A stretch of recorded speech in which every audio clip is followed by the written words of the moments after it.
Good afternoon again. This will be Acts chapter 25. We left off in chapter 24. Felix still had Paul in prison and for 2 years. And just an interesting note that Felix had brought his wife Drusilla with him. And also he had continued to send for him to see if he would bribe Felix, to see if Paul would bribe Felix. So was he looking for money? Was he trying to find something that would keep him in prison or send him to be killed, like to justify the reason he was there? We don't know because they don't say anything further on that. Interesting thoughts though. Okay. So now Felix is gone and Festus is here. Chapter 25. 3 days after arriving in the province, Festus went up to Caesarea to Jerusalem, where the chief priests and Jewish leaders appeared before him and presented the charges against Paul. They urgently requested Festus, as a favor to them, to have Paul transferred to Jerusalem, for they were preparing an ambush to kill him along their way.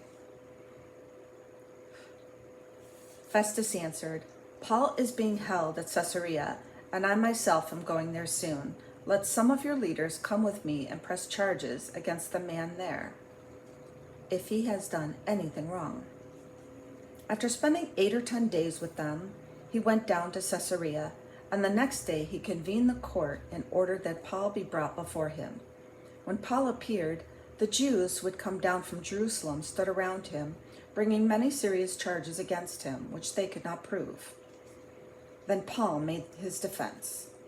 "I have done nothing wrong against the law of the Jews or against the temple or against Caesar."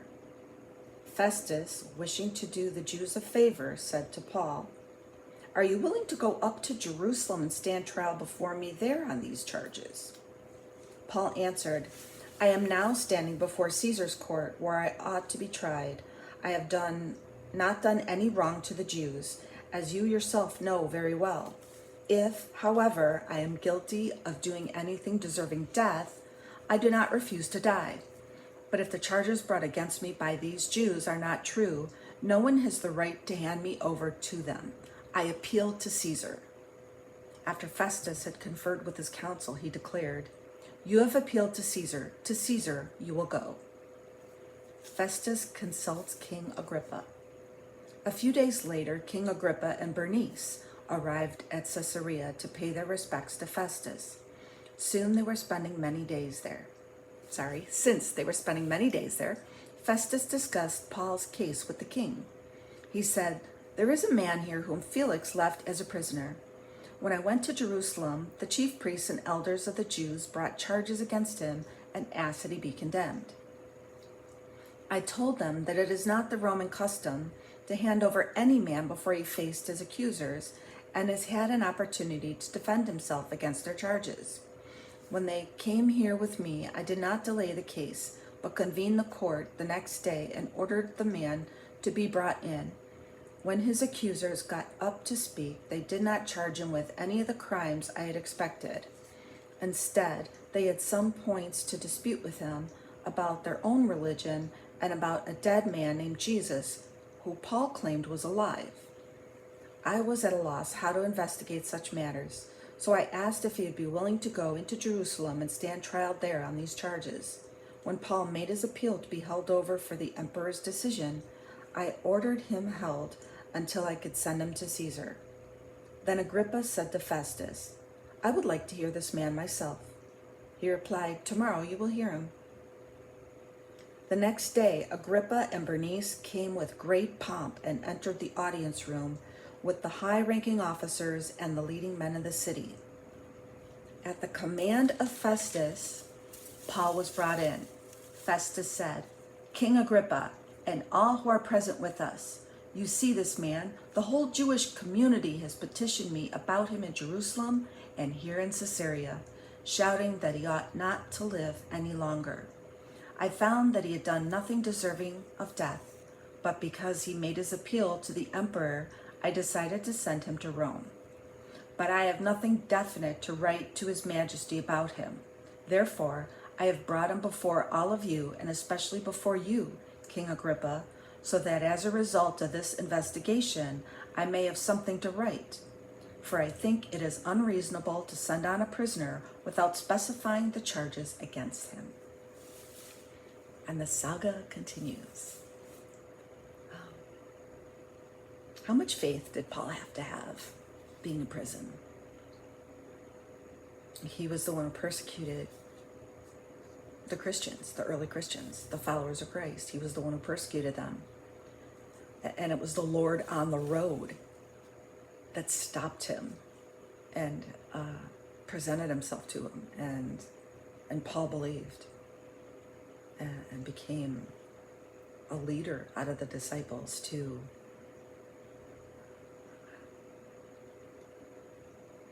preach the word, no matter what happens.